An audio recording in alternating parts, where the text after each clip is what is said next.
On és el seu pare? L'he estirat al llit a l'habitació. Li tremolava la cama, molt. I no podia caminar. Com pot ser que trigueu més d'una hora en arribar? I com el baixarà vostè sol? Ha vingut sol? Es recuperarà, oi? He fet tot el que m'ha dit la noia al telèfon. Li he fluixat la roba, tot. Però la noia m'ha dit que arribaríeu en 10 minuts. Jo vinc a esperar. Em fa por que el meu pare no respiri. Em fa por que no respiri. Respira? Ell és tot el que tinc. He pensat que se'm moria a sobre, que no podíem arribar mai a casa. Fa molta estona que se n'ha endut el meu pare i ningú no diu res. Tu no calles. Perdoni, no callo. I quan he tornat ja se l'havien endut. Tantes hores esperant-me i per uns minutets que marxo.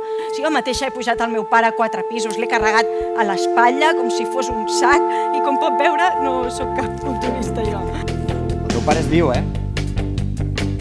I de l'hospital vam anar a un sociosanitari bastant digne. Gràcies als contactes del sindicat.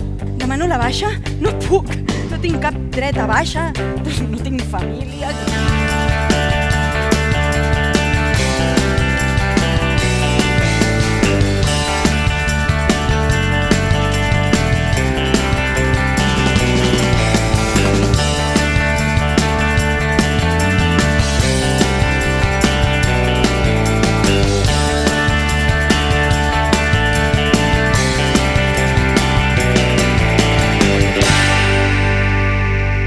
Hauries de descansar, Mira, té.